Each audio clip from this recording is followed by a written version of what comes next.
Hello student, welcome to our channel CS engineering Gyan. आज के DBMS के ट्यूटोरियल में हम लोग देख रहे थे ट्रांजैक्शन, जिसके अंदर हम लोग देखेंगे सीरियलाइजेबिलिटी ऑफ शेड्यूलिंग। शेड्यूलिंग क्या होती है, कितने टाइप से आप शेड्यूल करते हैं किसी भी ट्रांजैक्शन को, वो आपका है schedule. So schedule means when server transaction, बहुत सारे जब ट्रांजैक्शन आपके परफॉर्म होते हैं एक साथ चल रहे हैं तो उनको एक शेड्यूलिंग फॉर्मेट में परफॉर्म करना, वही आपका कहलाता है शेड्यूल। और उस शेड्यूलिंग की डिफरेंट आपकी टेक्निक होती हैं, जिसमें आपका सीरियल शेड्यूलिंग आता है, non serial scheduling, conflict scheduling and view scheduling. ये डिफरेंट टाइप की आपकी शेड्यूलिंग है। सो सबसे पहला आता है शेड्यूल। शेड्यूलिंग का मतलब है प्रॉपर वे में आपको एग्जीक्यूट करना है कोई भी ट्रांजेक्शन। तो सबसे पहला आपका सीरियल शेड्यूलिंग। सीरियल शेड्यूलिंग का मीनिंग क्या होता है, जब आपका एक ट्रांजेक्शन कंप्लीट हो जाएगा उसके बाद आपका दूसरा ट्रांजेक्शन स्टार्ट होगा। The serial schedule is the type of schedule where one transaction is executed completely before starting another transaction in the serial scheduling. When the first transaction completed cycle, then the next transaction is executed. जैसे आपका यहाँ पर देखेंगे आप T1 and T2 दो transaction है। सबसे पहले रीड किया x को, x में से कुछ वैल्यू रिमूव की, देन राइट कर दिया x को, एंड उसके बाद रीड किया y को, एंड उसके बाद y में ऐड किया एंड राइट कर दिया y को।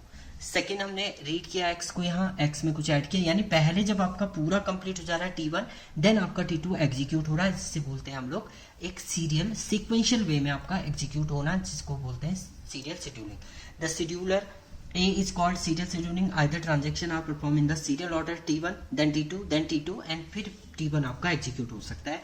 ये आपका होता है सीरियल शेड्यूलिंग। दूसरा होता है आपका non serial scheduling. Non serial scheduling में क्या होता है, कुछ पार्ट आपका पहले शेड्यूलिंग का चलेगा, ट्रांजेक्शन का चलेगा, फिर दूसरे ट्रांजेक्शन का, फिर पहले ट्रांजेक्शन का, फिर सेकंड, मतलब ये दोनों आपके आपस में चलते रहेंगे, पैरेलली एग्जीक्यूट होंगे। If the interleave of operation is allowed, interleave का मतलब कुछ पार्ट एक ट्रांजेक्शन का, कुछ पार्ट दूसरे ट्रांजेक्शन का, वो कहलाता है आपका non serial scheduling. And non serial scheduling में आपका बहुत सारे कॉन्फ्लिक्ट जो होते हैं वो आ जाते हैं आपके एग्जीक्यूट करने में।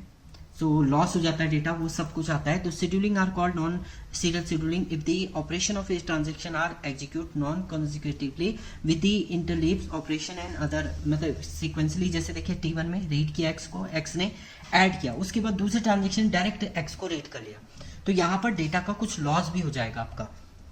देन x ने कुछ रीड किया, रीड करने के बाद ऐड किया, देन राइट हो गया x, फिर रीड हुआ y, देन राइट हुआ यहाँ पर x को, फिर y में आपका ऐड हुआ एंड देन राइट हो गया y को।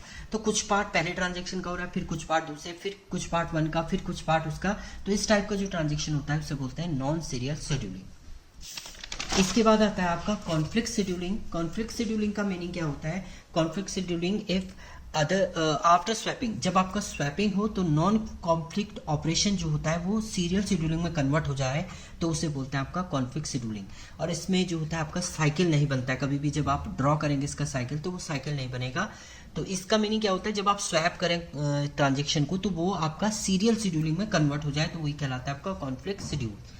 The schedule will be conflict serialise if the conflict equivalent to the serial schedule. इसमें तीन टाइप के आपके ऑपरेशन होते हैं। Both belong to separate transaction, they have the same data item and they contain at least one write, एक write operation होना जरूरी है। जैसे फॉर एग्जाम्पल स्वैपिंग, यहाँ पे देखिए ट्रांजेक्शन में ट्रांजेक्शन दोनों में रीड हो रहा है एक, सेकेंड वाला जो स्वैप करने के बाद देन स्वैप किया इसको, तो यहाँ पर आपका हो गया रीड ऑफ ए। देन अगर आप देखें तो here S1 equal to S, that means it is not conflict. अगर आपका S1 S2 के इक्वल है, इसमें कोई चेंजेस नहीं हो रहा है आपका, तो ये क्या होता है आपका नॉन कॉन्फ्लिक्ट। और इसमें कोई अगर आप इसका सर्किल साइकिल भी बनाएंगे तो साइकिल नहीं हो रहा है, तो साइकिल बन रहा है इसमें वन के पेन के बीच में, तो ये आपका नॉन कॉन्फ्लिक्ट है। दूसरे में आपका रीड एंड राइट ऑपरेशन है, एंड यहाँ पर रीड बाद में हो रहा है, राइट पहले हो रहा है, तो यहाँ पर S1 is not equal to S2, that means it is conflict. तो यहाँ पर ये क्या हो जाएगा आपका कॉन्फ्लिक्ट ऑपरेशन हो जाएगा। हमने यहाँ पर देखा भी था कि एटलीस्ट वन राइट ऑपरेशन होना जरूरी है आपका जब भी ट्रांजेक्शन परफॉर्म हो। इसके बाद आता है आपका व्यू सीरियलाइजिंग शेड्यूलिंग। व्यू का मीनिंग क्या होता है, अगर आपका view serialise view equivalent to the serial scheduling, last में जो है वो इक्वल हो जाए आपका सीरियल शेड्यूलिंग के, तो वो कहता है आपका view serialised scheduling. If the schedule is a conflict serialiser, अगर आपका कॉन्फ्लिक्ट सीरियलाइजेबल है कोई भी शेड्यूल, तो वो भी आपका एक व्यू शेड्यूल होता है। We serialise which does not conflict serialise contain blind writers, means वो आपका कॉन्फ्लिक्ट करके एक ब्लाइंड राइटर की तरह बन जाता है, जो नॉन कॉन्फ्लिक्ट आपका सीरियलाइज होता है। सो जब S1 एंड S2 दो शेड्यूलिंग है आपकी, वो एक व्यू सीरियलाइज होंगी अगर वो 3 कंडीशन को फॉलो करती है। सबसे पहला आता है इनिशियल रीड। कितने भी ट्रांजेक्शन हो जिनका पहला स्टार्टिंग जो है रीड ऑपरेशन परफॉर्म होता है तो वो आपका इनिशियल रीड में वो कहलाता है आपका view serialised scheduling. And initial read of the both scheduling must be the same.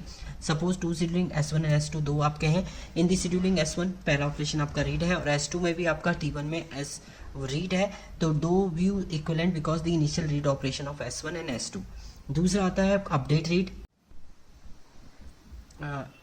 In scheduling S1, if Ti is reading A which is updated by Tj, then T2 also Ti should read। जैसे आप example में देखिए, यहाँ पर इसने right किया, फिर update हुआ आपका, फिर क्या हो गया आपका रीड हो गया।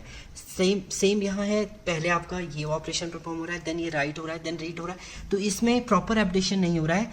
तो इसमें क्या कह सकते हैं आप, scheduling are not view equivalent because S1 T3 is reading A updated by T2 ने उसे अपडेट किया, and in S2 T3 is reading A, T3 जो है वो आपका रीड कर रहा है A को, एंड अपडेटेड बाय T1 उसे अपडेट कर रहा है, तो वो कंडीशन आपकी क्या है, नॉट अ व्यू इक्विवेलेंट। इसके बाद आता है फाइनल राइट। अगर आपका फाइनल में राइट ऑपरेशन परफॉर्म हो रहा है तो भी आपका वो क्या होगा, व्यू शेड्यूलिंग होगा। जैसे यहाँ पर डिफरेंट ट्रांजेक्शन है, फाइनल में आपका राइट ऑपरेशन हो रहा है, तो इसका मीनिंग क्या है, देखिए आप कहीं से भी सीक्वेंस से चलेंगे तो लास्ट आपका राइट ऑपरेशन परफॉर्म हो रहा है, तो ये आपका क्या है, फाइनल राइट ऑपरेशन है।